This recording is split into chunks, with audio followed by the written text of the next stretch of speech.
Pertama adalah aliran listrik, karena aliran listrik ini nyawanya jaringan telekomunikasi.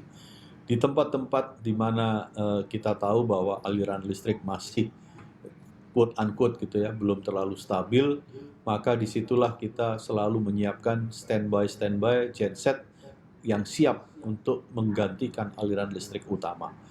Yang kedua adalah jalur-jalur transmisi. Nah, kita kadang-kadang diganggu oleh cuaca yang tiba-tiba, ya kita tahu belakangan ini banyak terjadi cuaca ekstrim, angin yang kencang merobohkan banyak sekali perangkat-perangkat telekomunikasi. Ini pun kita sudah siapkan jalur-jalur agar perangkat standby segera dapat menggantikannya. Juga demikian, mungkin mudah-mudahan kita nggak ingin terjadi pada tahun ini. Beberapa bulan yang lalu pada saat curah hujan sangat tinggi-tingginya, maka banjir ini juga merupakan salah satu gangguan telekomunikasi yang bisa kita antisipasi juga. Kemudian yang lain-lain ya kita tahu bahwa alat elektronik ini juga kadang-kadang ada saja kelakuannya tiba-tiba tidak berfungsi atau apapun. Maka spare part pengganti pun sudah kita siapkan di depo-depo utama, baik yang di kota maupun depo-depo subsidiary yang ada di kota-kota kecil. Ini semua sudah kita siapkan menyongsong datangnya traffic lebaran yang akan meningkat. Baik, Pak Mirza, kita bergeser ke isu lainnya di mana kalau kita perhatikan Indonesia juga akan beralih begitu ataupun bermigrasi dari jaringan 4G ke jaringan 5G. Sejauh ini implementasinya seperti apa, Pak Mirza? Karena kalau kelihatannya lumayan lambat begitu ya, karena kita juga masih belum bisa ataupun belum banyak yang bisa untuk mengakses jaringan 5G ini. Jadi kalau terkesan lambat, ini mungkin ada yang perlu saya jelaskan, bahwa 5G ini teknologi yang menjanjikan satu peningkatan yang luar biasa dibanding 4G. Peningkatan apa saja dari segi kecepatan, kapasitas, dan reaksi atau kita sebut latency atas jaringan terhadap handphone atau pesawat device lainnya.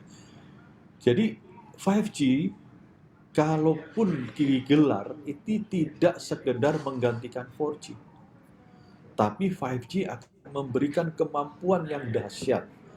Sehingga kemampuan inilah yang harus betul-betul dimanfaatkan, bukan sekedar hanya untuk chattingan, bukan sekedar hanya untuk nonton film gitu, bukan sekedar hanya dengerin musik. Karena kalau itu semua sudah cukup satisfied dengan 4G.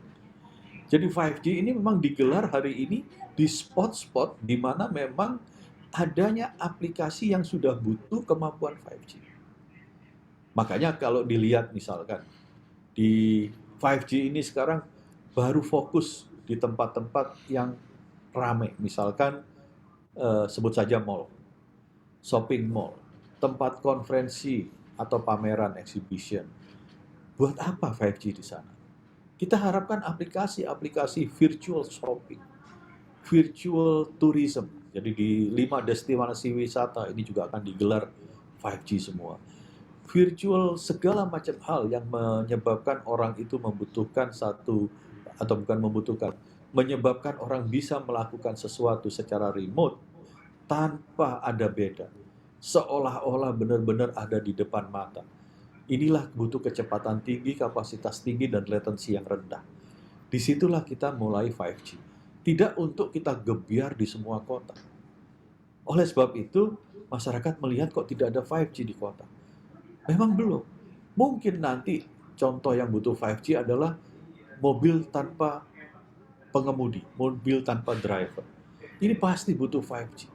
Di saat itu terjadi nanti di kota Jakarta ini, tentu kota Jakarta harus kita siapkan full, semua kotanya tercover oleh 5G. Tapi hari ini 5G betul-betul melayani area-area kebutuhan-kebutuhan aplikasi-aplikasi yang memang menuntut 5G. Yang belum menuntut 5G kita layani dengan 4G. Mari kita terus berkembang 5G ini seiring dengan berkembangnya kebutuhan aplikasi yang memang benar-benar 5G.